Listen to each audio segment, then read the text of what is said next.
3వ అధ్యాయము 34వ వచనంలో దేవుడు పలికిన మొదటి మాట. దీన్ని వివరించడానికి బ్లెస్సింగ్ నాకు వస్తుంది. అందరూ గట్టిగా చప్పట్లు కొట్టి వివరించాలి.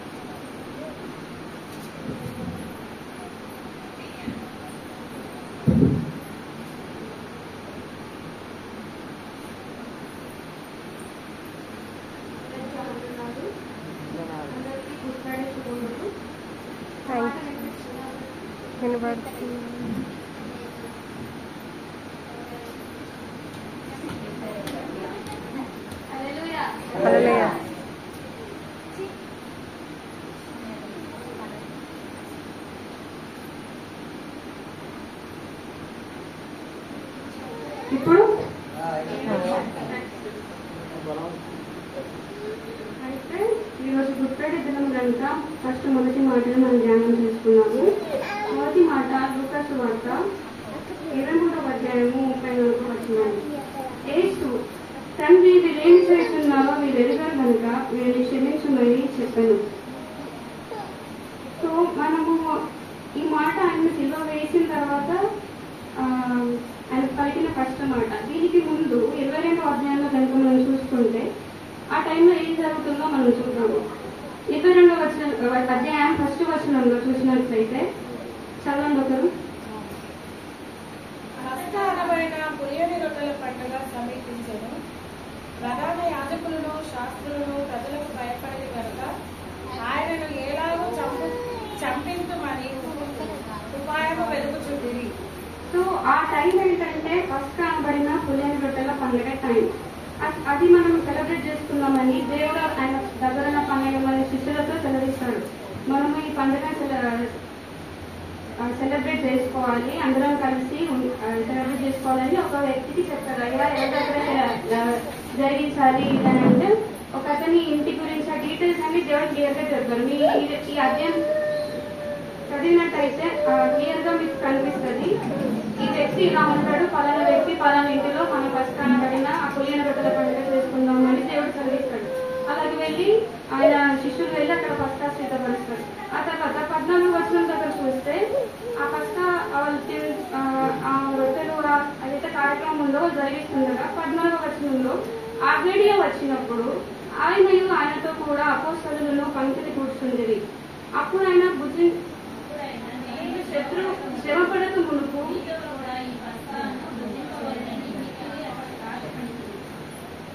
ఇక్కడ ఆయనకి అర్థమైపోయింది. కొందరు అంటా ఉంటారు యేసు ప్రభు పాపం కదా, పాపం ఏంటి అర్థం కాదు. యేసు ప్రభుని పాపం అనకూడదు, అస్సలు అనకూడదు. పాపం దేవుడు అయ్యో పాపం అనడానికి ఎవరైనా పాపం అనేదే లేదు. ఆయనకు ఆ గడియ తెలుసు, ఆయన ఎందుకు వచ్చాడో తెలుసు. ఆయన పుట్టినప్పటి నుండి మీరు చూసినట్టయితే మత్తయి మార్కు లూకా సువార్తలలో ఆయన ఒకరోజు మరియమ్మ కంగారు పడుతూ ఉంటుంది. అయ్యో ఏసయ్య కనిపించట్లేదు, అప్పుడు చిన్నపిల్లలు కనపడకపోతే అంటే ఆయనకు ఆ టైంలో 8, 9, 12 సంవత్సరాలు ఉంటాయనుకుంటా. నా కొడుకు కనిపించట్లేదు అని ఆయన వెతుకుతూ ఉంటే కంగారు పడుతూ ఉంటే ఆయన మాత్రం మందిరంలో ఉన్న దైవజనంతో యాజకులతో ఆయన మాట్లాడుతూ ఉంటాడు. మాట్లాడడం అంటే మన మామూలుగా డిబేట్స్ అంటే ఆయన అప్పుడు అంటే తన తల్లి చూసి ఎరిగి అక్కడికి వచ్చినాక అంటాడు కదా, నేను నా దేవుని పనుల మీద ఉన్నాను అని నీకు తెలియదాన్ని దేవుడే తల్లిని అంటాడు అనమాట. ఒక మాట అంటే చిన్నప్పటి నుండి ఆయన దేనికోసం వచ్చాడు అని ఆయన ఎరిగే ఉన్నాడు. ఆయన ఇక్కడ మనం చూసినట్లయితే ఆ గడియ వచ్చి ఉన్నది అని కూడా ఆయన ఎరిగి ఉన్నాడు. తర్వాత ఆయన రొట్టె విచ్చుతూ ఆ కార్యక్రమంలో ఇక్కడ 14వ వచనం నుండి కిందికి మనం చదివినట్లయితే అక్కడ ఉంటుంది. అయితే అక్కడ మాట అంటాడు 20వ వచనంలో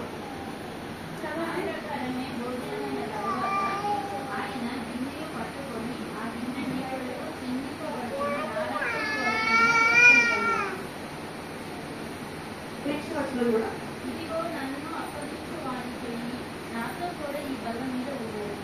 చూడండి ఆయన ఎవరు అప్పగిస్తారు కూడా తెలుసు. అక్కడ 22వ వచనంలో చూస్తే, కింద వచనంలో చూస్తే, యూదాలోకి ఆయన అప్పగించేవారు ఇస్కరియోతు యూదా.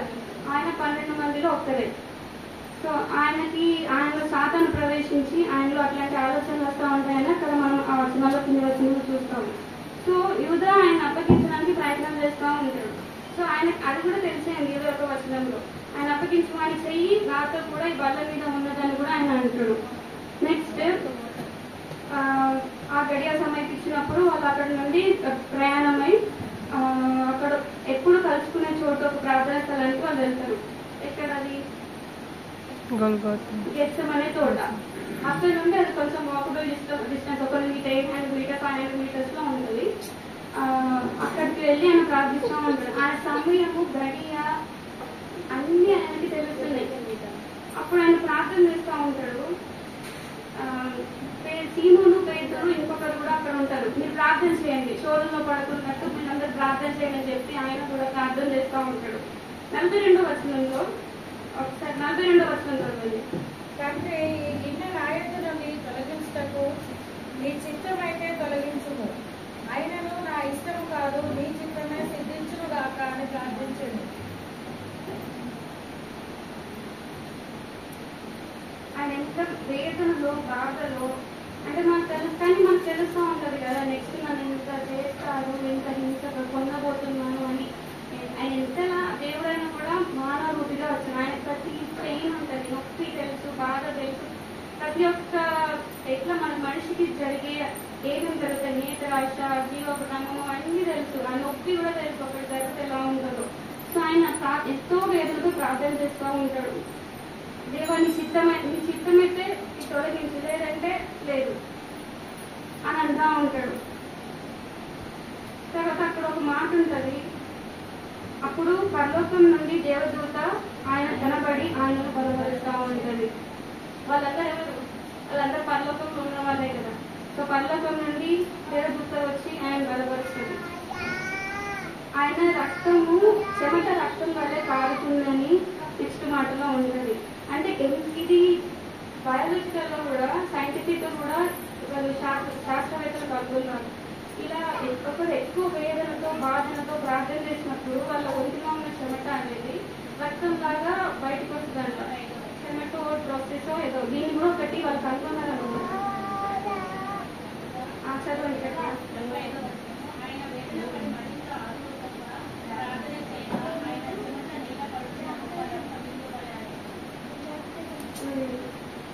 సో అంత వేదన, అంత బాధ ఆయన అనుభవిస్తున్నాడు మనకుంటే. కానీ ఆయన శిష్యుల దగ్గరకు వచ్చేసరికి వాళ్ళతో ప్రార్థన చేయమంటే వాళ్ళు ఏం చేస్తారు? మళ్ళీ నిద్రపోదు. ఇలా కొన్నిసార్లు జరుగుతుంది, 3 సార్లు 2 సార్లు జరుగుతూ ఉంటారు, వాళ్ళు నిద్రిస్తూ ఉంటారు. తర్వాత యేసుని పట్టుకోవడము, పిలాతు దగ్గరికి తీసుకెళ్ళడము, అక్కడ ఆయన ఒక పై నుండి తోసేస్తారనమాట, బంధించడము, ఇలా సంగతులన్నీ 23వ అధ్యాయంలో మనం చూడవచ్చు. పిలాతు దగ్గర ఏమంటాడంటే, ప్రజలందరూ కూడా ఆయన ఎంత గొప్పవాడైనా కూడా ప్రజలందరూ అంత ద్వేషం ఎందుకు వచ్చింది? ఒక మంచి వ్యక్తిని కూడా, ఎంత మంచి వ్యక్తిని సరే యేసు ప్రభువు అటువంటి గొప్ప దేవుడు, ఆయన ఒక్క తప్పు లేదు. అట్లాంటి దేవుడికి ఇంతమంది శత్రువులు అయ్యారు. ఎందుకు శత్రువులు అయ్యారు? మనం ఎంత మంచి చేసినా మనం దూషించేవారు సరే అని మనం ఇక్కడ తెలుసుకోవాలి. నన్ను ఎందుకు ఇన్ని మాటలు అంటున్నారు, నన్ను ఏం చేయలేదు కదా అంటే, యేసు ప్రభు లాంటి అతను గొప్ప వ్యక్తిని వాళ్ళు వదిలిపెట్టలేదు. అక్కడ ప్రజలు ఏమంటా ఉంటారు పిలాతు దగ్గర, ఆయన తిరిగి తప్పిదం కనిపించదు పిలాతుకి. వాళ్ళేమో అరుస్తూ ఉంటారు, కేకలు వేస్తూ ఉంటారు, ఈయన బదులుగా బరబ్బాని విడుదల చేయండి అని అంటూ ఉంటారు. అసలు బరబ్బా ఒక దొంగ.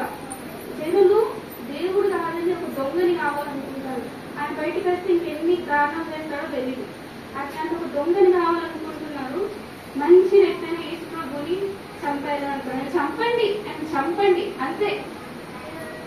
తర్వాత పిలాతు అంటాడు, నాకేం సంబంధం లేదు, నాకేం ఈయన దగ్గర అపరాధం కనిపించట్లేదు, సో నేను చేతులు అడిగేసుకుంటాను, నాకు ఈ దాంట్లో మీరు ఏమన్నా చేస్తూ నాకేం తప్పు కనిపించట్లేదు అంటే నెక్స్ట్ వాళ్ళు అక్కడి నుండి హేరోద్ దగ్గరికి పంపిస్తారు. హేరోద్ ఏంటి? మన హీరో అనమాట. చిన్నప్పటి నుండి అది చుట్టూ వచ్చిన కానుండి ఆయన ఎదురు చూస్తూ ఉంటాడు రాజు కోసం.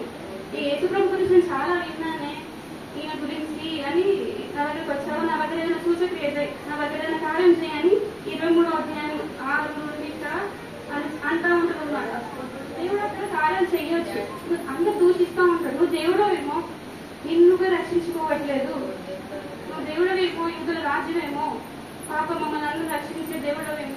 కాపాడు, నిన్ను నువ్వే రక్షించుకోవట్లేదు అని అంటాడు. హేరోదు కూడా ఆయన గొప్పవాడు, నేను విన్నాను కదా, చిన్నప్పటి నుండి ఆయన కోసం ఎదురు చూస్తున్నాను, నా దగ్గరకు వచ్చావు కదా, ఏదో ఒక కార్యం చేయి, ఏదో ఒక కార్యం చేయి అంటే దేవుడు ఏం చేస్తే ఒక కార్యమైనా చేస్తాడు? అక్కడ చేయడు. ఎందుకు చేయడు? అక్కడ ఆ వ్యక్తి నేను మారుతా, నువ్వు విధంగా ఏదన్నా చేస్తుంటే కార్యం చేస్తా అంటే దేవుడు అక్కడే ఎంత కార్యం చేసేవాడు. ఒక్క వ్యక్తి కోసం దేవుడు కిలోమీటర్లు నడిచి వెళ్ళిన సన్నివేశాలు ఉన్నాయి. కానీ అక్కడ అంతమంది ఉన్నారు కానీ వాళ్ళందరూ వ్యతిరేకమైన మనస్సు. అక్కడ ఒక్క కార్యం చేసినప్పుడు నేను నన్ను నేను రక్షించుకున్నా కూడా అక్కడ కార్యం జరగదు. సో సాతాను కూడా ఇదంతా వాడికి తెలీదు. నేను కరెక్టే చేస్తున్నాను, యేసు ప్రభుని చంపేస్తే అయిపోతుంది, వీళ్ళందరికీ రక్షణ ఉండదు, పరలోక రాజ్యం ఉండదు అని సాతాను సంతోషిస్తున్నాడు. బట్ సాతాను తెలియదు దేవుని యొక్క ప్లాన్. ఈయన మరణం ద్వారానే ఇట్లా చేస్తున్న ఈ కార్యం, గొప్ప కార్యం జరగబోతుంది, ఈయన చనిపోతే ఈయన నామంలో రోగులు స్వస్థపరచబడతారు, దయ్యాలకు విడుదల వస్తుంది అని సాతాను తెలియలేదు అనమాట. అందుకు తెలియలేదు కదా ఎవరికి. సో దేవుడు కూడా ఇలా ఇవన్నీ జరుగుతున్నాయి. హేరోదు దగ్గర ఒక్క కార్యం చేయకపోతే ఆయన కూడా వదిలేస్తాడు. ఈయన ఏం చేద్దామనంటే చంపండి, ఈ పాపం అంతా మా మీదికే రానివ్వండి అని అంటారు జనాలు అప్పుడు ఒక మాట. సో మనం హిస్టరీలో చూసుకుంటే కొన్ని లక్షల హిట్లర్ కాలంలోనే అనుకుంటా, ఫుల్ హిట్లర్ టైంలో అందరు చంపేస్తాడు, అన్ని అదంతా మనల్ని అన్నమాట. మన వాళ్ళు మాట ఫలం. అందుకే మాటలు చాలా జాగ్రత్తగా వాడాలి. ఎప్పుడైనా దూషించడం, మన కానీ బిడ్డల్ని కానీ మనమే కానీ దూషణం అంటే ఎప్పుడు మన దగ్గరికి రావద్దు. కొన్ని లక్షల మందిని హిట్లర్ చంపేస్తాడు. ఆయన హిస్టరీ చాలా దారుణంగా ఉంటుంది. అసలు కరుణ కటాక్షం ఏం లేకుండా చంపేస్తారు. రాజాలు మొత్తం చాలా యుద్ధాలు జరుగుతాయి. సో ఇలా అయిన తర్వాత ఆయనని మళ్ళీ ముళ్ళ కిరీటం పెట్టడం, ఉమ్మి వేయడం, ఇట్లా ఆయన అంటా ఉంటున్నారు, నన్ను ఎందుకు ఇట్లా చేస్తున్నారు, ఏ తప్పిదం లేకుండా అని అంటా ఉంటాడు. అయినా కూడా వాళ్ళు చేస్తూనే ఉంటారు. అలా చేసి ఈయన సిలువ వేయండి అంటే సిలువ ఎందుకు అదే ప్రాంతం, ఈజిప్ట్ ప్రాంతం, ఐగుప్తు ప్రాంతం.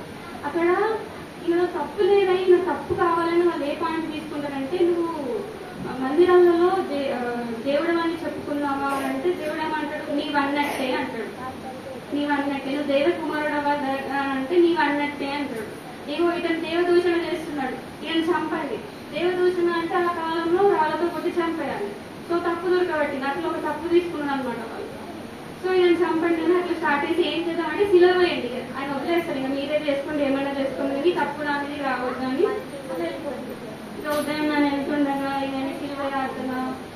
ఆయన ఆ కాలంలో 40 కొరడా దెబ్బలు, అంటే ఆ కొరడాలు కూడా టైప్స్ ఉంటాయి. వాటికి ఆ ఫ్యాషన్ ఆఫ్ క్రైస్ట్ మూవ్ చేస్తే మనకు అర్థమవుతుంది. 40 దెబ్బలు కొడితే మనిషి చచ్చిపోతాడు వాళ్ళ ప్రకారం. సో వాళ్ళు 39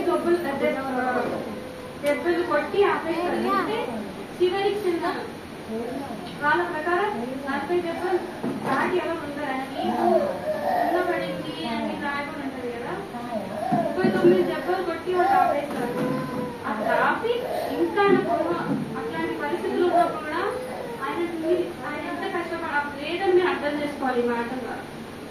సో అట్లా చేస్తూ ఆయన ఇంకా ఎన్ని కష్టాలు పెట్టాలో అన్ని కష్టాలు పెట్టాలి. ఆయనతో సిలువ మోపిస్తారు. అతను ఆయన కొట్టి అటువంటి 30 దెబ్బల 9 దెబ్బల దగ్గర ఆగి ఒక 10% ప్రాణం ఉన్న ఆయనతోని ఆ సిలువని కొన్ని కిలోమీటర్స్ పర్వతం మీదకి మోపించి అక్కడ అన్ని సిలువ వేస్తారు. సో ఇలా చేసిన ఇట్లా జరిగిన సన్నివేశంలో దేవుడు కలిగి ఇంత దారుణం నేను అంత ఎందుకు చెప్పానంటే, మనుషులు ఎంత క్రూరానికి పాల్పడతారు చూడొచ్చు. అంటే మన క్షమాపణ అనేది ఎలా రావాలి, వట్టిగా ఏదైనా చాలా తగ్గితే సారీ అంట, అది మామూలు విషయమే.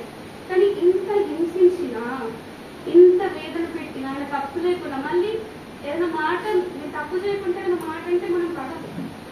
పేరెంట్స్ అయినా కూడా పిల్లలు ఏమన్నా అంటే పడదు. కానీ ఇంత వేదన పడినా, ఇంత పెట్టినా కూడా ఆయనలో క్షమాపణ హృదయం ఉంది. అందుకే ఆయన దేవుడు అండి. చెప్పండి కూడా ఆయన స్టార్టింగ్ నుండి ఆయన చివరి శ్వాస వరకు మనకు ఒక జీవిత బాధను నేర్పిస్తున్నాడు. మీరు ఎలా ఉండాలి. పాత నిబంధనలో మనం చూస్తాము దేవుడు ఎన్ని ఆజ్ఞలు ఇచ్చాడో, ధర్మశాస్త్రం ఇచ్చాడు, ఒక్కటి తప్పు చేస్తే కూడా అప్పుడే వచ్చి అగ్నివాన్ని తగ్గించడం కానీ, దేవుడే చంపడం కానీ, వాటిని కొడుకులతోని ముట్టడం కానీ నాశనం చేస్తూనే ఉంటాడు. అంత కఠినమైన ఆంక్షలు పెట్టిన దేవుడు ఒక ప్రేమమయుడిగా మన దగ్గరకు వచ్చి మీరు ఎలా జీవించాలి, ఒక బలి, ఈ చిన్న చిన్న బలులు చేస్తే సరిపోదు, ఒక పెద్ద అడిగా మీ లైఫ్ లాంగ్ ఎన్ని మన జనరేషన్స్ ఎన్ని వచ్చినా కూడా ఒక కంప్లీట్ ఒక ఫైనల్ నేను పెడుతున్నాను. ఇది సాధన కూడా తెలియదు ఈ పని, అందుకే వాడు ఎంజాయ్ చేస్తున్నాడు. వాళ్ళందరిలోకి సాధన ప్రవేశించి ఆయన ఇంత హింస పెట్టి చంపేలాగా వాడు చేస్తున్నాడు, అని తెలియదు కదా. సో అంతటి బాధ అనుభవించిన కూడా దేవుడు పలికి 7 మాటలు మనకి చాలా శ్రేష్టమైనవి. మనకి చివరి ఒక పలికిన మాటలు కూడా ఎన్నో ఉపమానాలు ఇచ్చాడు, ఎన్నో మాటలు దేవుడు మనకు నేర్పిస్తూనే ఉన్నాడు. సో ఇక్కడ మనం 23వ అధ్యాయము 34వ వచనంలో మొదటి మాట ఏం పలికాడంటే, తండ్రి మీరేమి చేస్తున్నారో మీరు ఎదుగారు కనుక వీరిని క్షమించుము. అసలు ఎలా వచ్చిండదో మాట. మన ఇంట్లో గొడవలు అయితే ఒక ల్యాండ్ మనకు అన్నలు రానివ్వకపోవడం, అలా జరిగితే ఇంటి పక్కనే అక్క చెల్లెలున్నా అన్నదమ్ములున్నా ఎన్ని మాటలు అనుకుంటారు, ఏదైనా రాకపోతే క్షమించమంటున్నారు. కానీ ఎక్కడైనా చూడండి క్షమించబడితే పై చేయి. ఎప్పుడు కానీ మీరు క్షమిస్తే ఒక మీరు దేశం ఉందనుకోండి, మీరు క్షమిస్తే మీరు తక్కువ అవుతారని అస్సలు అనుకోకండి. ఇప్పుడు నాకు కాలేజ్ అంకుల్ మీద కోపం ఉంది, ఆయన చర్చికి రాలేదు, కానీ ఆయన క్షమించాను అనుకోని ఆ వ్యక్తికి తెలుసు దాన్ని గమనించిన మీకు తెలుసు క్షమించాడు, క్షమించింది ఆ అమ్మాయి క్షమించింది అంటే ఎప్పుడు మీరే గొప్ప గొప్ప ప్లేస్ లో ఉంటారు. అర్థం చేసుకోండి మాట. ఎప్పుడు మనం క్షమించే వారంగానే ఉండాలి. తర్వాత బైబిల్లో ఇంకా చాలా మంది కూడా పాత నిబంధనలో ఏశావు యాకోబు సన్నివేశాల్లో కూడా ఏశావు లైఫ్ లో యాకోబు చాలా సార్లు అంటే తనకి రావాల్సిన దీవెన అంతా తీసేసుకుంటాడు. వాళ్ళ తండ్రి దగ్గరికి వెళ్ళి, తండ్రి ఒక్క దీవెన కూడా లేదా దగ్గరని నాకు ఇవ్వవలసిందంటే ఒక్కడు కూడా లేదు నాయన అంటాడు. అదే పేరెంట్స్ దగ్గరికి వెళ్ళి నువ్వు ఇంత బంగారం ఆస్తి ఇచ్చావు, నాకు ఒక్కటని ఉంచలేదు, ఒక్క ప్రాపర్టీ అని ఉంచలేదు అంటే మనకి ఎంత బాగా అనిపిస్తుంది. అట్లాంటి విషయాల్లో కొడుకుని ఆడు చంపేయాలని ప్లానింగ్ మనకి. దేవుడు తండ్రి నాకు ఒక్క ఆశీర్వాదం కూడా ఉంచలేదా అంటే ఉంచలేదు నాయన. నీ తమ్ముడు వచ్చి ఇట్లా మారువేషంలో వచ్చి నన్ను ఆయన కంటి చూసారు ఇక్కడ అనిపిస్తుంది కదా. ఆయన మాంసం అంటే ఇష్టం, ఏశావు అంటే మాంసం కోసం వెళ్తాడు. సో రోమంతా ధరించుకొని ఆయన వస్తాడు. మాట మాత్రం యాకోబుది తమ్మి చూసే ఏశావు అని అంటాడు. సో అట్లా మోసపూరితంగా జరిగిపోయిన విషయం, కానీ అన్ని ఆశీర్వాదాలు అన్నీ వెళ్ళిపోతాయి. తర్వాత ఒక రోజు వేట కోసం అని ఏశావు వెళ్తే ఆయనకి ఏం దొరకకపోతే ఇంటికి వచ్చేసి చాలా అలసిపోతాడు. ఆయన తమ్ముడు ఏం చేస్తే చిక్కుడు కూరల వంటకం నాటుతా ఉంటాడు. ఆ వాసనకి తమ్ముడు నాకు పెట్టు, అది ఏం పడుతున్నావు అది పెట్టు, గిన్నెలో నాకు పెట్టు అంటే మనకి జ్యేష్ఠత్వం హక్కు నాకు ఇస్తా అంటే ఇస్తా అంటాడు. అంటే ఇది ముందు జరిగిన సన్నివేశం. అంటే ఈజీగా జ్యేష్ఠత్వంని ఇట్లా వదిలేసుకున్నందుకు ఏమో ఈ జరిగింది, ఆశీర్వాదాలు తొలిగిపోయినాయి. అంటే ఇక్కడ కూడా మీరు గమనించాలి, మాటలు జాగ్రత్తగా రానివ్వాలి. మన మాట ఫలం మనం పొందుతాం. దేవుడు ఒక్క ఆశీర్వాదం కూడా ఎందుకు ఉంచలేదు ఏశావుకి అని అనుకుంటున్నాం. ఇక్కడ ఇట్లా మాట వదిలేసినందుకు కావచ్చు దేవుని కనిపించవచ్చు అని అనిపించింది నాకు. తర్వాత ఇది మనకు ఆదికాండం 33వ అధ్యాయం ఉంటుంది. తర్వాత కొన్ని సంవత్సరాల తర్వాత వీళ్ళు వెళ్ళిపోతారు, విడిపోయి అక్కడ రాహేల్ కోసం 12 సంవత్సరాలు అక్కడ ఆయన పనిచేసి మళ్ళీ తిరిగి అన్న దేశానికి అన్నున్న దగ్గరికి వస్తా ఉంటే ఆయన ఎంత భయపడతాడో. యాకోబు అయితే తప్పు చేసిన వాడికి ఎప్పుడు భయం ఉంటుంది, అన్న నన్ను ఏం చేస్తాడో అని. ఫస్ట్ 200 అలా ఆస్తులు అంటే ఏంటి అప్పట్లో ఎడ్లు మేకలు గొర్రెలు ఉంటాయి కదా. ఆయన దగ్గరున్న వాళ్ళకున్న సంపద కొన్ని ఊర్లు ఉంటాయన్నమాట. అది అంత ఆస్తిపరులు. వాళ్ళకి సరిపోలేక అబ్రహం కాలంలో కూడా వాళ్ళకి సరిపోలేక గొడవలని వాళ్ళు వేరే ప్రాంతాలకు వెళ్తారు. అంటే ప్రాంతాలు అంత మంటలు ఉన్నాయన్నమాట వాళ్ళకి, అంత ఆస్తిపరులు అన్నమాట. సో ఈయన మొత్తం ఆస్తినంతిగా పట్టుకుని వస్తామంటే సగం కొంచెం ఈయన ఒక దగ్గరుండి అన్నకు పంపిస్తాం, అన్నని శాంతిపరచాలి, పూజ చేయాలి, నన్ను ఏం చేస్తాడో తెలియదు, నా పిల్లలు నా వైఫ్స్ అందరూ నాకు పట్టుకుని వెళ్తున్నాడు. ఆయనకు ఉన్నదంతా పట్టుకుని ఆయన పిల్లల్ని భార్యలు పట్టుకుని వెళ్తుంటే ఏం చేస్తాడో తెలియదు కాబట్టి భయం వేసి చాలా భయపడతా ఉంటాడు. సగం కొంతమందిని పంపిస్తా ఉంటాడు, నా అన్న చల్లబడ్డాడు అట్లా పంపించినాక ఇక లాస్ట్ ఒకసారి అన్న కొంతమంది ఇట్లా అన్న కూడా కొన్ని సామాన్లు వేసుకొని వస్తా ఉంటా, ఎదురుకు వస్తా. అన్ననేమో తనని ఎదుర్కోవడానికి వస్తాడు. వీళ్ళకి తెలియదు, యాకోబు తెలియక 7 సార్లు మొక్కుతా ఉంటాడు. అప్పుడు 7 సార్లు మొక్కుతాడు. అంత భయం ఉంటుంది. కానీ ఆ మాట బాగుంటది. ఆదికాండము 33 అధ్యాయం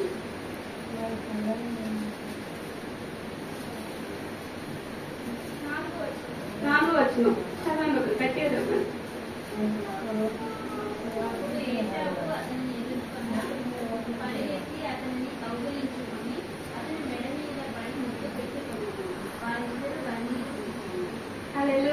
హల్లెలూయా. చూసారా అసలు కింద ప్రేమ నాకే ఆశ్చర్యం అనిపించింది. చదువుతుంటే ఎంత బాగుంది. తమ్ముడు అంత వేదన, అంత భయపడుతుంటే అన్నకి ఇంత ప్రేమ గల మనసు ఎట్లా వచ్చింది? దేవుని బిడ్డలకే వస్తుంది ఇట్లాంటి ప్రేమ కలుగుతాయేమో. ఆయన అంతా చేసినా కూడా దేవుడు ఏసామని దీవించాడు. మళ్ళీ తన తరపు నుండి తనకు కూడా మంచి ఆశనే ఇచ్చాడు. సో తను కూడా తన ఆశను కొంచెం తీసుకొని తమ్ముడికి ఎదురుగా వచ్చి ఇన్ని రోజులు దూరం, ఇన్ని సంవత్సరాలు మనకు ఎడమైంది కదా అని పడి ముద్దు పెట్టుకొని ఇద్దరు కన్నీళ్ళు విడుస్తారు. అంటే అంతే క్షమించాడు అన్న తమ్ముడిని క్షమించాడు. ఇక్కడ మనం క్షమాపణ గురించి చూసుకుంటున్నాము. ఇంకొకటి యాకోబు జీవితంలో కూడా అన్నలందరూ ఆయనని ఐగుప్తు దేశానికి పంపించారు. అమ్మి వేస్తారు, చంపాలనుకుంటారు. కానీ అమ్మి వేసి ఒక అన్న ద్వారా చంపితే ఎందుకు నాన్న బాధపడతారు కదా, అక్కడ ఐగుప్తీలు వస్తుందని వాళ్ళకి ఇచ్చి పంపించేద్దామని అమ్మి వేస్తారు అనమాట. అమ్మి వేసి ఆయన అక్కడ పడే కష్టం మనం బైబిల్లో చూస్తాం. చూసి లాస్ట్ దేవుడు అతన్ని దీవించి ఒక మంచి అక్కడనే ఆ ఇంటిలోనే, అక్కడ రాజు ఇంటిలోనే అతను ఒక గొప్ప ఆయనకి అంటే మినిస్టరే అనమాట. మినిస్టర్ అంటే రాజు కింద మినిస్టర్ అని ఉంటారు కదా.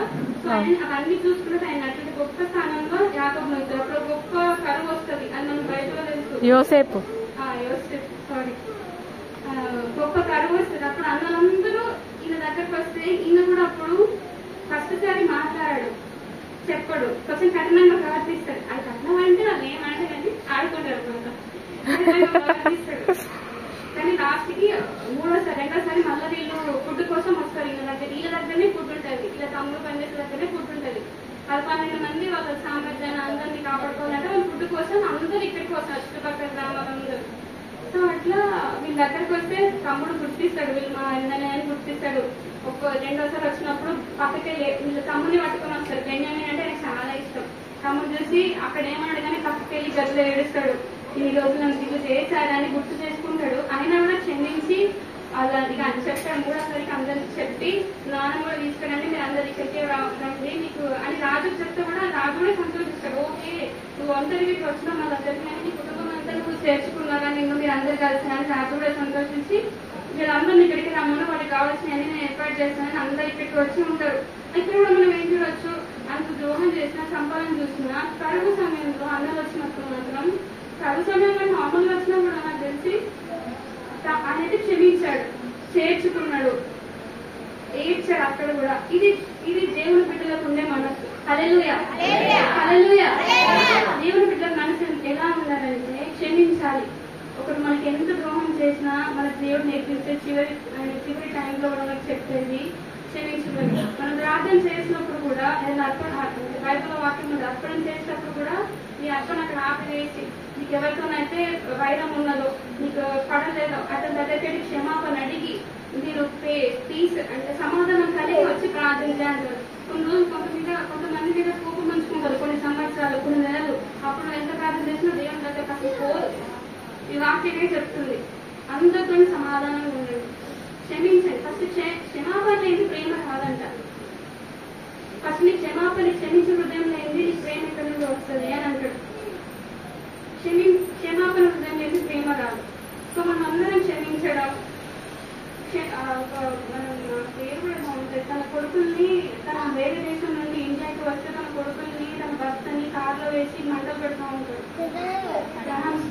వాళ్ళ పిల్లల్ని ఇది వాళ్ళ దగ్గర జరిగింది. అంత చేస్తే వాళ్ళ పిల్లల్ని వాళ్ళ తండ్రి ఉంటుంది కదా, ఆయనకున్న తొమ్మిదిని కాలిపోతున్న కూడా పిల్లల్ని కారు నుంచి బయటకు వేస్తే బయట ఉన్న వాళ్ళు తీసి మళ్ళీ లోపలేసింది.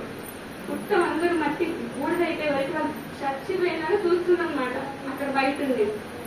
సో అంత జరిగినా కూడా ఆమె కోర్టులో వీళ్ళని క్షమించండి, నాకు వీళ్ళపై కోపం లేదు అని చెప్తుంది. ఆమె చెప్పిన మాటను బట్టి అక్కడ చాలా మంది దేవుడి ప్రేమను, దేవుడు అంటే ఏంటో తెలుసుకున్నారు. కొన్నిసార్లు మనకి జనాలకి ఎలా దేవుడి మాట ఎలా తీసుకెళ్ళాలి, దేవుడి ప్రేమను ఎలా తీసుకెళ్ళాలో అర్థం కాదు. సో మన క్రియలు, మన మాటలు వాళ్ళు గ్రహిస్తూ ఉంటారు, గమనిస్తూ ఉంటారు. సో మన మాటల్లో, మన క్రియల్లో, మన చేతులు ఎప్పుడు జాగ్రత్తగా ఉంది. దేవుడు వాక్యం మనం ఎప్పుడు హృదయంలో ఉంచుకుని ఆయన మనకి ఏమేమి నేర్పించాడో ఆయన మనం అవన్నీ గుర్తుంచుకొని వాటిని కలిగి మన జీవితంలో ముందుకెళ్తే మనం సమాధానంగా ఉంటాము. సమాధానం లేకుండా ఉంటే కూడా మనసు హార్ట్ నుంచి ఒక భారంగా ఉంటుంది.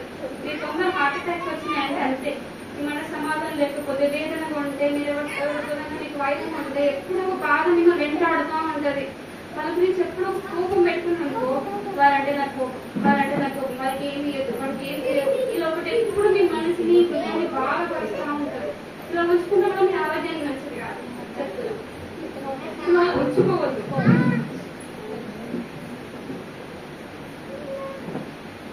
మొన్న ప్రవీణ్ పగడాల గారి కేసులో కూడా ఆమె క్షమిస్తున్నానని చెప్పారు.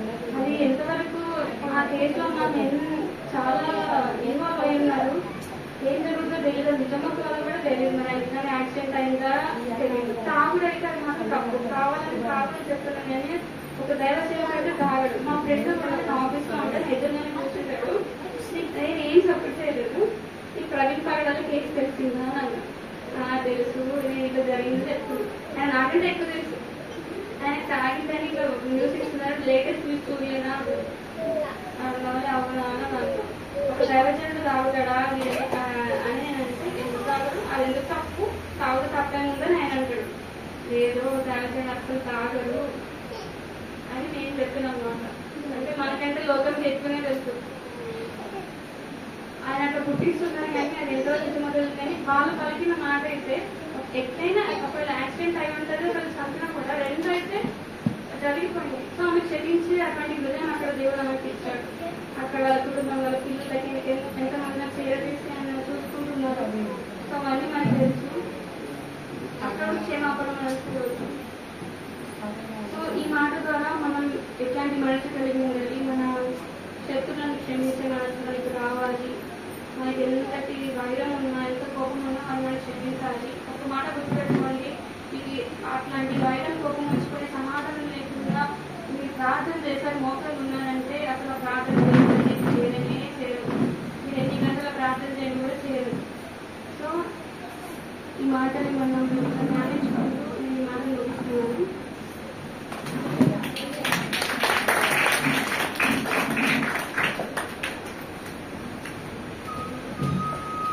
అన్ని వాక్యము చాలా చక్కగా చెప్పారు కదా.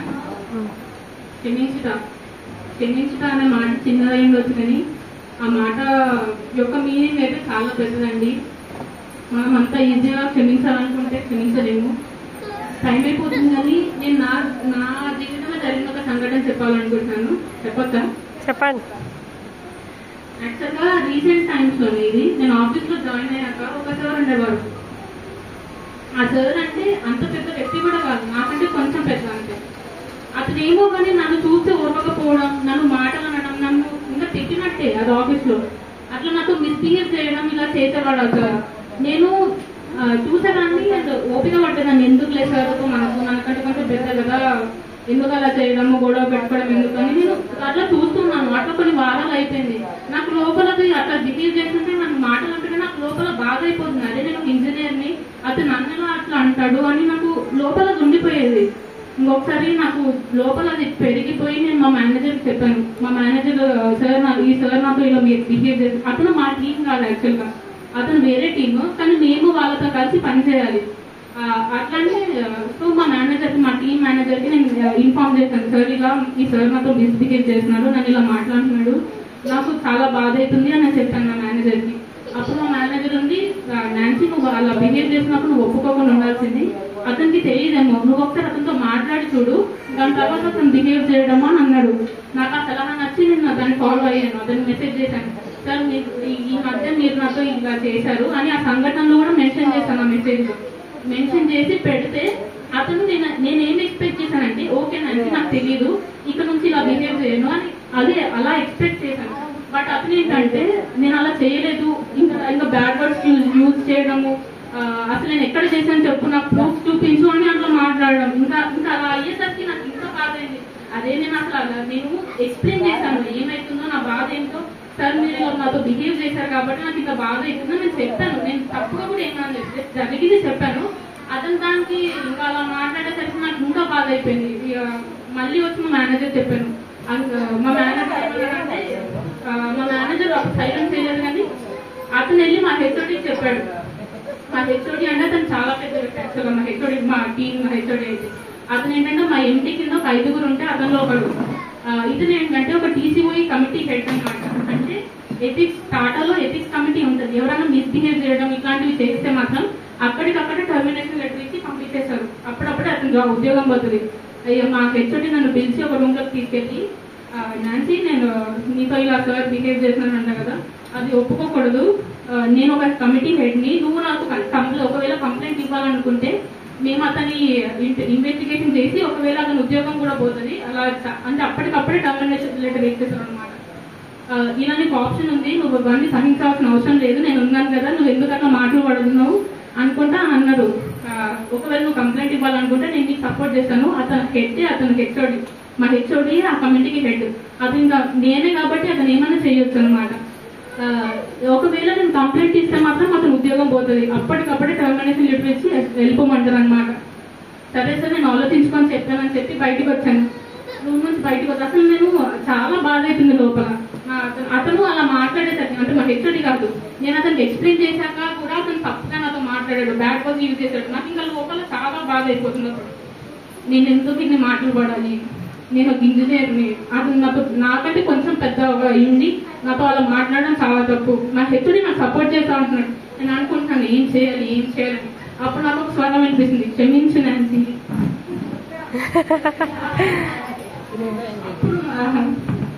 నేను అప్పుడు అనుకుంటున్నాను, దేవా నేను ఎందుకు క్షమించాలి, అతను నన్ను అన్ని మాట్లాడుతున్నాడు.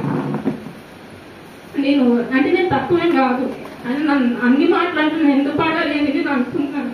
నేను ఏడుస్తున్నాను కూడా, దేవా నేను ఎందుకు పడాలి అని. అప్పుడు మళ్ళీ వినిపించింది స్వరం, క్షమించు నాన్సీ అని. అప్పుడు నేను ఇంకా కొత్తపై ఇంకా సరే క్షమిస్తానని డిసైడ్ అయిపోయి ఒక మెసేజ్ రాశాను అతనికి. సార్ మీరు నాతో చేసిన విధానం అయితే ఇది, అది నాకు నచ్చలేదు, అది తప్పు. కానీ నేను అనుకుంటున్నాను ఏంటంటే నేను మిమ్మల్ని క్షమిస్తున్నాను, కానీ ఇంకోసారి నేను నాతో అలా బిహేవ్ చేస్తే మాత్రం నేను మా హెచ్ఓడి ముందు మిమ్మల్ని చూస్తాను. కానీ ఇప్పుడు నేను మిమ్మల్ని క్షమిస్తున్నాను ఒక మెసేజ్ పంపించి వదిలేసాను. ఇంకా ఆ మెసేజ్ పంపించినాక నాకు వచ్చిన రిలీఫ్ ఏంటంటే చాలా రిలీఫ్. ఒక 3 వారాల నుంచి నా బాధంతా పోయింది. నాకు ఒక్క క్షణంలోనే నా బాధంతా పోయింది, నాకు నెమ్మది వచ్చింది, శాంతి వచ్చేసింది. ఇంకా తర్వాత అతను డిస్టర్బ్ చేయట్లేదు, ఇప్పుడు బాగానే ఉంటుంది. కానీ క్షమించడం వల్ల అదంతా జరిగింది. ఆఫీస్లో అనుకుంటున్నానేమో చిల్ అవుతున్నానని, మాకు కూడా కష్టం ఉంటుంది ఆఫీస్లో. మా గురించి ప్రార్థన చేయండి అండ్ క్షమించండి. నాకు వచ్చిన రిలీఫ్ అయితే చాలా. నేను అప్పుడు అనుకున్నాను, దేవా నేను ఇంత చిన్న విషయానికి క్షమించడానికి నాకు ఇంత టైం పట్టింది. కానీ అప్పుడు ఆలోచిస్తే మాత్రం దేవుడిని మనం కొట్టాము, కొరడాలతో కొట్టాము, సిలువ వేసాము, చంపేసాము, రక్తం అంతా పోయింది, కొరడాలు వీపు నుంచి రక్తం రాడుతున్నాయి, గాయాల నుంచి నొప్పి వస్తుంది. అంత చేసినా కూడా దేవుడు మమ్మల్ని ఎట్లా క్షమించాడని అప్పుడు ఆలోచించాను. నేను అసలు ఎంత క్షమించే మాట విలువ అప్పుడు నాకు అర్థమైంది.